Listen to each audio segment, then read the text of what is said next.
Hey everyone, today I'm going to be answering the internet's most asked question about cellos. Objectively the best instrument in the world, no contest. You know where the comments are if you want to fight me about this, but just know that you are wrong. Think of this as a musical autocomplete interview. My video editor, who has a tendency to throw me under the bus and make fun of me, has picked out questions. I have them written down over here. I have not seen them yet, and we are going to get into this together. I have no idea what's about to happen. Let's find out. Question 1. What is the difference between a cello, violin, and viola? That is a good question. Cello is the best instrument, violin and viola are not. But actually, cello is this bad boy right here. It's large, you sit down when you're playing it. It has an end pin. That's this guy right over here. The spiky thing that you can attack people with. A violin, let me show you. I've got a couple over here. Violin has a chin rest.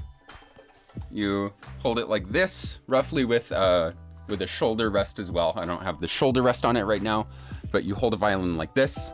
Unless you're me and you hold a violin like a cello, like this. A viola kind of splits the difference. A viola is a little larger, also has a chin rest. This is a bastardized viola that has an end pin because I'm a cellist, but a viola is tuned the same as a cello, just an octave higher. Let me show you.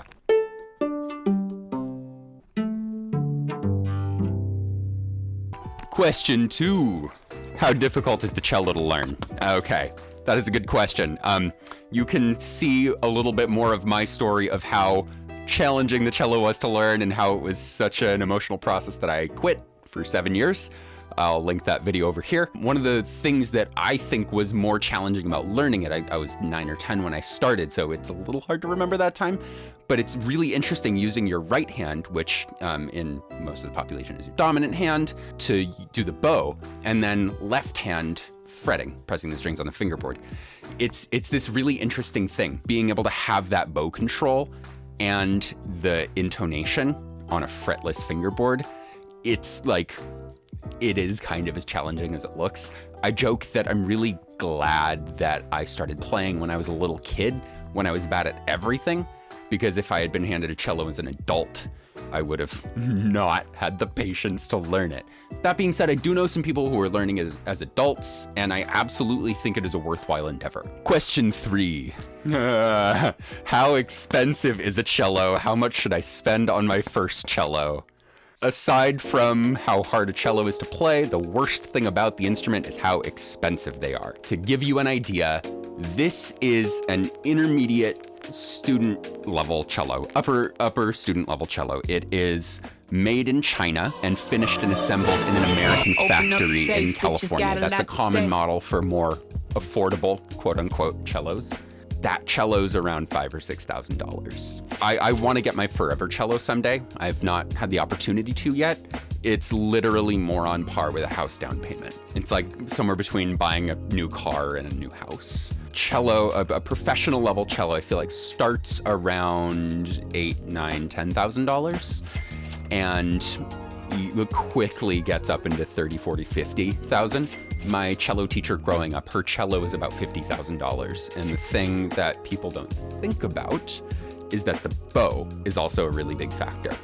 I feel like the bows I have around here are in the range of a couple $1,000s. I don't know about this one. This is a bow I found.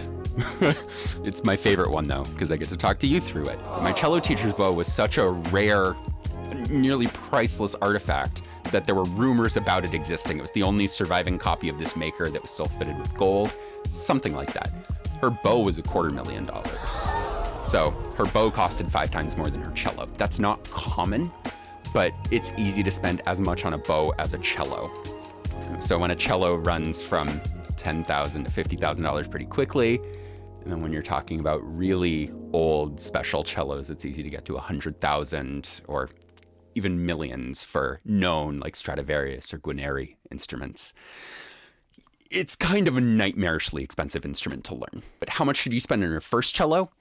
I think we spent $400 or $500 on my first cello, and it didn't sound great, but it was a cello and I learned how to play. And once I realized that it was something that was important to me, we figured out how to make it happen.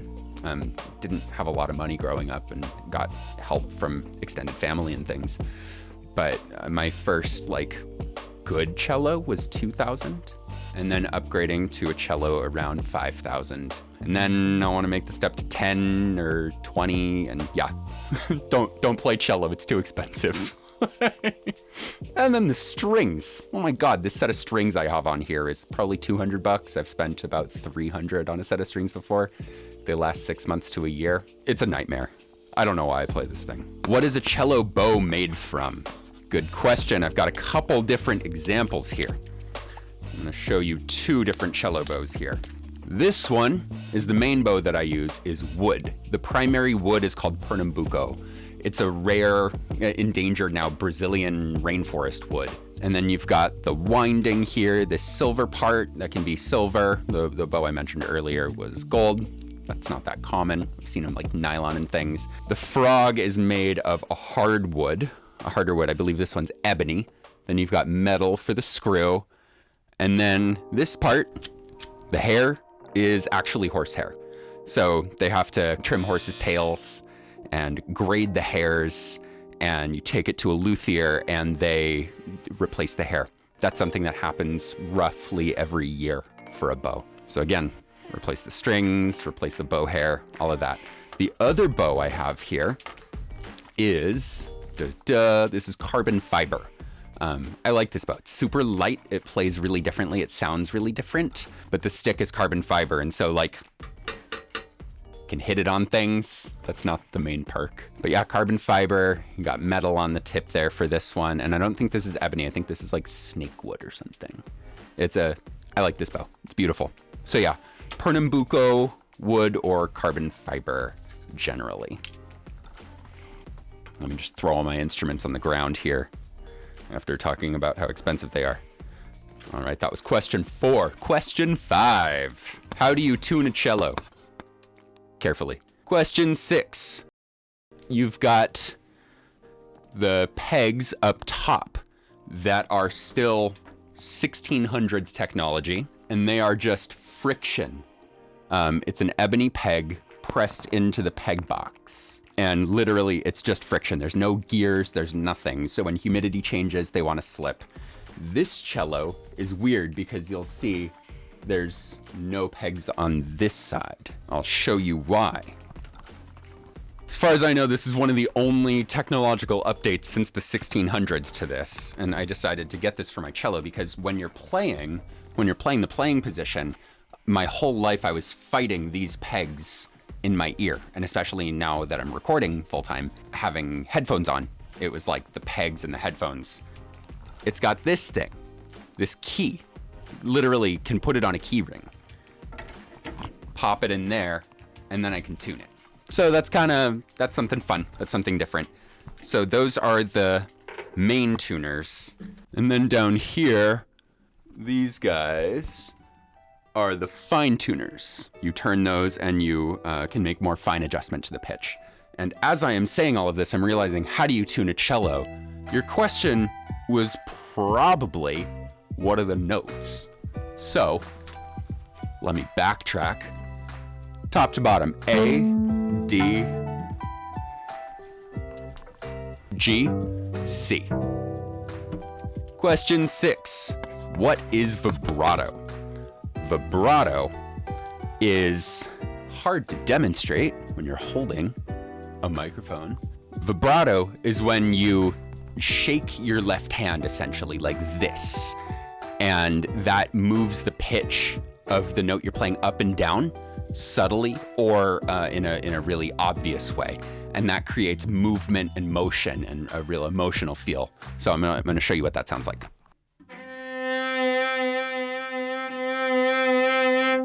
So that's a really wide, exaggerated vibrato. So that's how we as cellists and string players more generally get a lot of feeling and movement in a single note. 7. How important is posture when playing cello? If you had asked me this a few years ago, I would give a very different answer than I would now. My 2 years of seeing massage therapists and working on posture correction, I think, tell a different story. Posture is very important when you're playing cello. There's a teacher I know in LA who's talked about finding your sit bones. And that's a really interesting concept to me. She's pointed out cellists and said, look, you can see that they've found their sit bones, and that's why they look like this, that's why they sound like this. Her name is Hannah Murray. She's a violinist. She teaches a technique called tamani. She's fantastic. I'll link to her here. But posture is so important because you're doing so many different things, and the cello is kind of an interesting instrument to wrangle. It puts you in a physically compromised position if you're not conscious or careful about it. And when you're able to be rooted, when you're able to have power, you can have the line of energy coming down essentially from your head through your shoulder, out your arm, and into the bow. And that's what allows the bow to become an extension of your body. Because otherwise, if you're just like way out here and your arm is locked, you don't have control. It doesn't become a part of you. And same with your left hand on the fingerboard. If you're clenched, if you're not sitting comfortably, if you're not upright, if you're not stable, there's not a lot of motion or fluidity that you can achieve with that left hand. So posture is extremely important. And I know that because I had bad posture for years and I'm struggling through some physical challenges with that now. Question 8. What is rosin and how do you use it? So rosin is funny to me. Rosin is literally a cake of dried tree sap. Let me show you. This is rosin. So if you ever see like amber, you saw Jurassic Park, I'm sure. You remember the mosquito trapped in amber. That's fossilized rosin, basically. I'm sure there's more that goes into it. I don't know if there's like a community of rosin makers that are gonna flame me in the comments, but feel free to. I would love to learn more about what you do. But basically rosin is tree sap. So you take tree sap and you rub it on the horsehair. And the reason that horsehair is used for bows is it's got these microscopic little burrs, I think. It's just very textured. And so when you rub rosin on it, it holds that rosin. It's almost like the hook side of Velcro, pulling the strings. As you bow across the strings, it forces it to vibrate like thousands of times a second. It's an unbelievably arcane, like pagan feeling instrument sometimes. You take tree sap, you rub it on a horse's tail, and then literally I had gut strings on my cello for a while. So tree sap on a horse's tail, on a sheep's guts, on a wooden box. Like, I don't feel like I'm living in 2025 sometimes when I play this thing. It's the 1600s out here. It's insane. Question 9. What do you love about the cello? Aw, what don't I love about the cello except all the things I've said in this video so far? The thing I love about the cello, it grabbed a hold of me when I was 9 years old and still hasn't let go. I think it was Yo-Yo Ma on the radio. I was a public radio kid. I know you already assumed that. It's pretty obvious from the way that I am. There's something about the sound that is just so transportive to me. Still, when I hear someone play the cello well, someone like Yo-Yo Ma or Jacqueline Dupre, these recordings, it just, there's something about it that no other instrument can do to me. Maybe the French horn. That was always my second pick instrument, and I still kind of wish I knew how to play it. But there's something about the cello. It's this rich, woody resonance, and it sounds like a human. It's almost a cliche. I've been told so many times in my life, it's like, oh, the cello is the closest to the human voice of any instrument. That's always rung true to me, but it's kind of funny for me in particular because I'm a bass singer, and I have exactly the same vocal range as a cello. That A is the top, G is the second lowest note, C. And when I'm warmed up, I have a lot more power on that note. But so I've always felt like the cello, and just the level of expressivity that you can pull out of it. Again, it's kind of a cliche that cello's emotional and human-like and can make you cry, but that's always something that I've been really drawn to. So it's just a really special instrument to me. All right, final question, question 10. Why do you keep your editor in a cage, and can you let him out or at least slip some food between the bars? Okay, Jared, we saved the best for last. I keep you in a cage because that's the only way you've agreed to do work for me. You know the deal. If you behaved, we could have a different arrangement. No, really though, Jared lives near me.